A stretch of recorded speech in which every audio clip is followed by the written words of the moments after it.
اس وقت ہمیں جوائن کیا ہے وفاقی وزیر داخلہ شیخ رشید صاحب نے۔ شیخ صاحب سب سے پہلے تو آپ کے وقت کا بہت شکریہ۔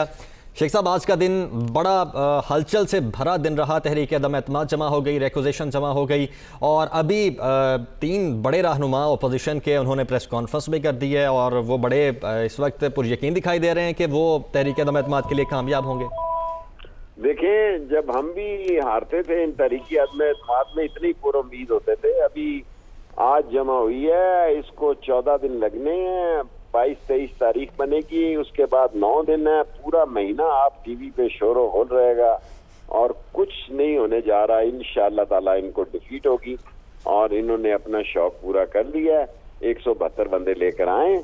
اب یہ انہوں نے دن ایسے انتخاب کیے ہیں، اس دن او آئی سی کی کانفرنس بھی ہے، پریس بھی ہے، یہ سب کچھ ایک سوچی سمجھی بات کے تحت کر رہے ہیں، لیکن انشاءاللہ تعالیٰ عمران خان اس بحران سے شیخ رشید صاحب، آصف زرداری تو کہہ رہے ہیں 172 اراکین درکار ہے، لیکن اس سے زیادہ ہم لے کے آئیں گے۔ ظاہر ہے آف کورس وہ یہی کہیں گے، انہوں نے کیا کہنا ہے کہ ہم 172 سے کم ہیں۔ آپ دیکھیں کیا ہوتا ہے، ابھی تو 1 مہینہ پڑا ہے، اس مہینے میں کافی سیاستیں ہوں گی اور کافی بہتر ہوگا اور عمران خان جیتے گا۔ شیخ صاحب 14 دن میں ہو جائے گی یا کوئی ڈیلے؟ شیخ رشید صاحب سے ہمارا رابطہ منقطع ہو چکا ہے۔